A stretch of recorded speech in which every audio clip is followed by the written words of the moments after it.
Okay guys, so I'm going to be giving you guys some preliminary findings for the LG C1, just early on what I've noticed, and I do have my C10 right here. So I'll just kind of sit back so you can kind of get a little early kind of comparison between the two. Not really anything 100%, but you guys can get an idea. Okay, so it's basically like this, guys. The C1 is extraordinary so far.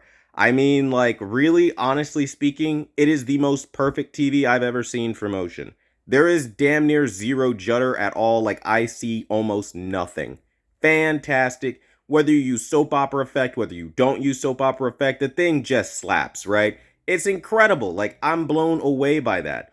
Now, things I'm not so blown away by is LG ripping out the HDR effect. That really screws me over because, like, I use those effects all the time to try to pull out more dynamic range in my content, and you are able to do it on the C10. Now, what that means in real performance, like from what I've seen, is the C10 just has better luminosity. It just overall just it's tighter with contrast than what you see on the C1, and that really is a damn shame because if they add that in, this will literally be the perfect TV that I'm looking for so far. And that's just as real as I can tell you.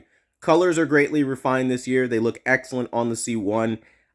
You have a better handling on BT 2020. So the posterization that happened, that's gone. That's no longer a thing. Oh my God, right? Like that's crazy. BT 2020 actually usable, like beyond what we would have on the C10. And then you have other features like Game Enhancer that work really well where you can adjust black levels and things like that. I mean, or the game optimizer as it's called. It's crazy though. There's just so many different things I could talk about and touch on. Now, some of the early stuff that I am seeing question-wise come out of the YouTube community here is that there's something with this grid pattern. I see that question coming up a lot. I don't have anything like that. I haven't seen it once. I've seen a completely gray screen. I'll try to test more gray uniformity. If you guys have any idea as to how to replicate that, let me know. But I haven't found anything remotely close to that. All I'm finding is like kick-ass performance. Now, that being said, the C10 is looking better for contrast this year because of the HDR effect mode, and you are able to get more dynamic range. So if you have a C10, you're not necessarily missing out a terrible bunch. But at the same time, the contrast on the C1 is also sharper. It's very weird. You have better clarity on the C1, but the contrast is better on the C10. So that really, contrast and clarity kind of go hand in hand. So on some scenes, it could look like the complete and total opposite. It's very weird. Like, I'll have to try to show this off. I don't know if I'm going to be successful doing it in the actual comparison. But just off of what I've got going right here, I mean, I'm telling you guys right now, like, it's pretty cool. Like, I'll try to sit further back so you guys can get an idea, like a better idea of what's going on here. I don't know. I'll try to frame this like so, get both of them a little bit more in frame. I mean, I don't know. I've also found the C1 to like kind of trade blows back and forth as far as vibrancy with the C10. But that's, again, this is all early stuff. I haven't really completely finished what I'm doing here. But I can say that, like, both sets are looking incredible. Color on the C1 this year, though, to the right, incredible. Like, game-changing stuff. They fixed the blood orange reds that I'm always talking about. I don't know who at LG is listening, but somebody clearly is listening. So that has been fixed, thank God. I really hope if there's somebody at LG watching this channel and listening, they add back in the HDR effect mode. Like, why would you take that out? This TV was so close to being perfect. And I'm kidding you not, guys. If they add that back in, this will be the perfect TV. You will literally have nothing else on the market like it because of how hard it hits with motion fluidity.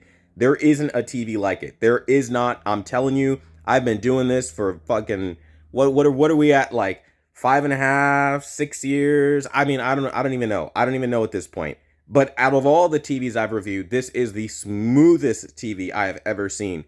And it's got me like looking like, you know, I don't know, man. I might just keep this for myself. Like, this looks legit. Like, I really, really, really, really love the motion on this TV.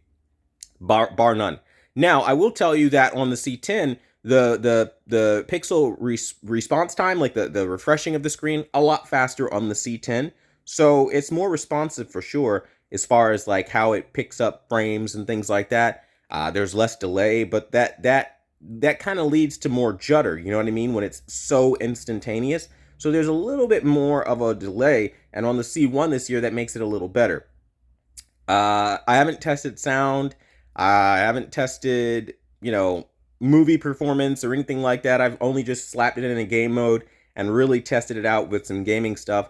I love the game mode this year. The game mode, like even when you're moving around, judder isn't really a huge problem, right? Like it's really smooth. I will try to show more of this off in a more controlled fashion, but just to give you guys some early preliminary results for maybe those who are in a time crunch. If you're looking at the C1 or you're looking at the C10 and you need to make a decision within the next couple of days, either one is great.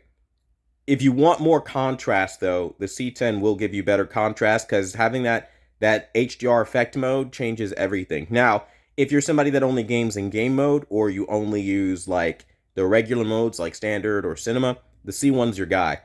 All picture preset modes across the board. Hear what I say. All picture preset modes across the board have seen a substantial facelift, and they are all so much better performance-wise than what we have on the C1 as far as color. It is dramatic. It is massively dramatic. So hopefully by putting that out there, it can help you guys make a decision. I'm going to get back to work here and really try to button up these two even further and, I don't know, see if I can get more out of it. But so far, those are the big questions that I had. So yeah, that's a no-go on that grid pattern thing. And honestly speaking, I'm really enjoying this and I can't wait to see where this goes. But thanks so much for watching the #1 brand in honesty. And until the next video, I'll see you guys later.